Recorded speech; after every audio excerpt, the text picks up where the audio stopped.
दिलीप जी कुछ कहना चाहते हैं आप? मैं यही कहना चाहता हूं कि बीजेपी गवर्नमेंट में जितना भी काम हुआ है किसी गवर्नमेंट में नहीं हुआ है। जो इन्होंने वादा किया वो गारंटी को पूरी किया इन्होंने। अच्छा, इन्होंने कहा कि कांग्रेस ने भी अब गारंटी कहा है, 150 गारंटी उनकी भी है। उन्होंने कहा कि मैंने 150 गारंटी। जी नमस्ते, आगे आइए।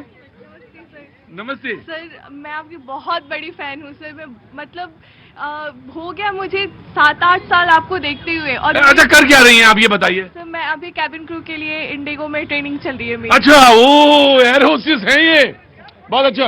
रुको बेरोजगार आया, बेरोजगार, अरे रुको बेरोजगार, चुनाव चल रहा है इसी में लगो। बहुत रोजगार है अभी मई तक, ऐसे ही चलेगा। पहले तो बहुत बहुत शुभकामनाएं आपको और अच्छी लाइफ हो, खूब खूब खूब खूब अच्छा काम करें आप। और कभी फ्लाइट में मुलाकात होगी, अक्सर लोगों से मुलाकात हो जाती है वहां पे, तो आपसे भी मुलाकात होगी। From the heart sir, service from the heart. और सर मैं भी बिहार से हूँ। मैं लोगों को ये बताना चाहती हूँ, यूथ को ये बताना चाहती हूँ कि बेरोजगारी सिर्फ उन लोगों के लिए है जो अपना रास्ता ढूंढ नहीं पा रहे। अंदर आइए। बेरोजगारी मम्मी है साथ में? मम्मी तो आई नहीं है सर, मम्मी तो बिहार से ही देख रही होंगी। अच्छा, बिहार से देख रही होंगी शो। बिहार में कहां से हैं आप? बिहार में रोहतास जिला। रोहतास जिला मैंने देखा है, बहुत अच्छा है, वो मंदिर भी है, बहुत बड़ा फेमस मंदिर है। लेकिन मुझे एक बात बताइए, आपने कहा बेरोजगारी सिर्फ उनके लिए है जो अपना रास्ता ढूंढ नहीं पा रहे हैं, और जो रास्ता ढूंढ लेते हैं वो रोजगार में लग जाते हैं। रोजगार में लग जाते हैं। और आपने जैसे आपने अपना रास्ता ढूंढा। मेरे लिए बहुत मुश्किल था एक एयर होस्टेस बनना फ्रॉम बिहार। वहाँ अलाउड नहीं है एजुकेशन भी देना, लड़कियों को शादी करा देते 12th के बाद। क्या बात है।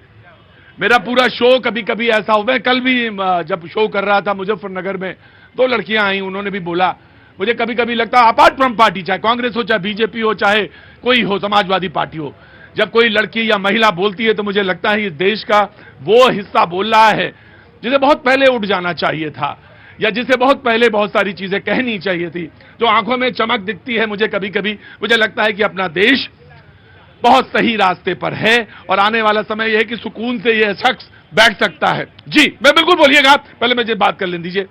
बहुत बहुत शुभकामनाएं। मैं अपने इंटरव्यू देने के लिए मैं पूरी फैमिली, पूरी सोसाइटी सबसे लड़के और मैं गई थी कोलकाता इंटरव्यू देने, तब जाके मेरा सिलेक्शन हुआ है। और मैं बेरोजगार नहीं हूँ, मैं बेरोजगार नहीं हूँ। क्या बात है? 17 साल की उम्र से कमा रही हूँ, घर पे रह के कमाया है मैंने एज एन योगा ट्रेनर, और मेरी खुद की कंपनी है। खुद की कंपनी है? बिल्कुल, आनंदम योगा एंड मेडिटेशन। इसमें 4 औरतें काम करती हैं including me, and I can proudly से बिहार बेरोजगार नहीं है।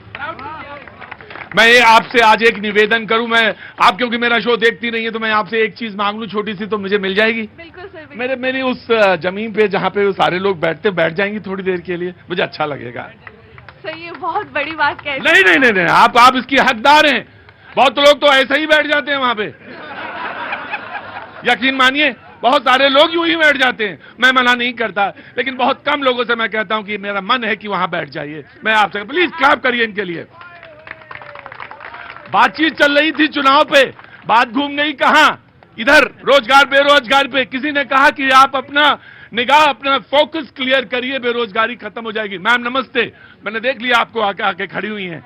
कहां से आना हुआ? फरीदाबाद से। Faridabad. The BJP will reply, BJP will reply. मातृशक्ति है जो बता रही है कि रोजगार उनके लिए है जो अपना रास्ता ढूंढ लेते हैं, और ये इन्हीं मातृशक्ति के बल पे आज जो देश में इतने सुधार के काम हो रहे हैं, यही मातृशक्ति इस प्रेजेंट गवर्नमेंट को इतना सशक्त बना रही है।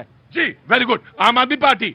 बड़ा शर्मनाक लगता है जब आंकड़े बताते हैं एनसीआरबी के कि 43 युवा रोजाना आत्महत्या करने मजबूर हो रहे हैं क्योंकि उनको रोजगार नहीं मिल रहा। क्योंकि भारतीय जनता पार्टी वादा करके आई थी कि 2 करोड़ रोजगार हर साल देंगे, 10 साल हो गए, 20 करोड़ युवाओं के हाथ में रोजगार होना चाहिए। लेकिन जब एनसीआरबी के आंकड़े आते हैं, मजदूर आत्महत्या करने मजबूर हो रहे, किसान मजबूर हो रहे आत्महत्या करने पे, युवाओं को रोजगार नहीं मिल रहा। लेकिन भारतीय जनता पार्टी बजाय इस सवाल का जवाब देने पे कि रोजगार कैसे देंगे, आज ईडी सीबीआई को छोड़ा हुआ है कि किस तरह से ईडी सीबीआई एक्सटॉर्शन की दुकान बन गई है। जब ईडी किसी पर रेड करती है, रेड करने के 15 दिन बाद इलेक्ट्रल बॉन्ड 100 करोड़ रुपए के, 500 करोड़ रुपए के इलेक्ट्रल बॉन्ड वो कंपनी खरीदती है, वो किसको देती है? भारतीय जनता पार्टी को बताना चाहिए। बड़ा मुश्किल है, आदमी लकीर खींच देता है। अभी तो पूरी बात आने दीजिए, आपने पहले ही से निष्कर्ष निकाल लिया आम आदमी पार्टी ने। पूरी बात आना जी। अरे पहले ठीक है, ये एज ए पॉलिटिकल पार्टी अपनी बात रख रहे हैं। जी जनाब। किसान तो खुशहाल है। गाँव हाँ। मैं बागपत क्षेत्र का रहने वाला हूँ। हर हफ्ते अब गाँव जाता हूँ। पहले 15 दिन में एक बार जाता था, अब वीक में एक बार जाता हूँ। सड़क अच्छी होगी क्या? और अरे सड़कें तो ऐसी हो गई, यूपी की सड़कें कैसी थी सब जानते हैं। और आज गाड़ी जाती है, क्या नाम, जहाँ 3 घंटे में पहुंचती थी 1 घंटे में पहुंचती है।